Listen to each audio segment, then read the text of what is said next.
BYU is known for its unique study abroad programs, and one destination is especially meaningful to students: Jerusalem.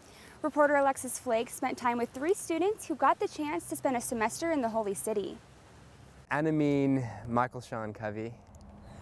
Marhaba, Kif Halek. Did you catch that? Arabic isn't something most of us hear every day, but there's a group of BYU students who spend almost 4 months becoming familiar with the language in a very fitting place: Jerusalem. I was with about 80 BYU students, 20 guys, 60 girls, got good odds.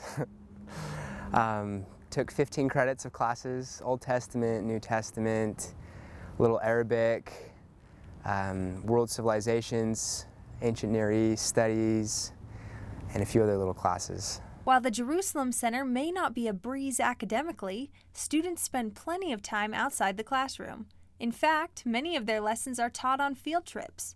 But these aren't your typical field trips, like taking a dip or a float in the Dead Sea.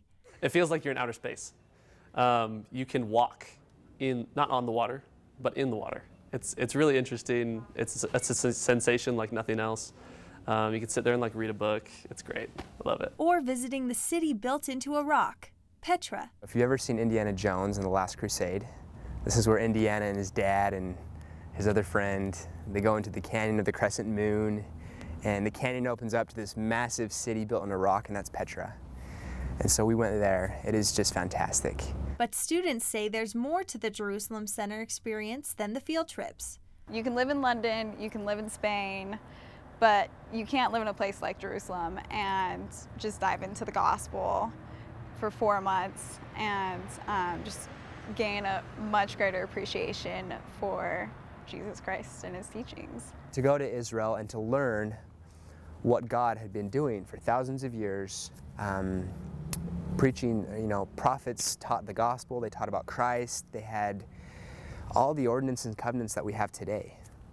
But that was thousands of years ago. I never realized that. As you might expect, a group of nearly 100 young adults from America draws a bit of attention.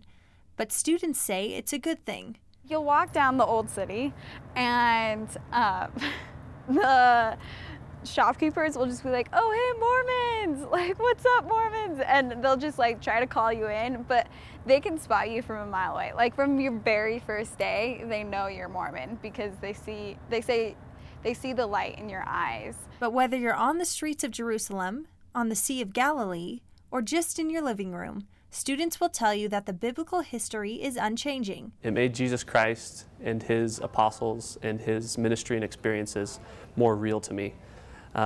When you're on the Sea of Galilee and you think about the New Testament, it transforms those experiences into something more real. And you don't need Jerusalem to do that. Anybody can get that at home with their scriptures, but if the opportunity's there, yeah, I'd say go for it. Alexis Flake, BYU Weekly.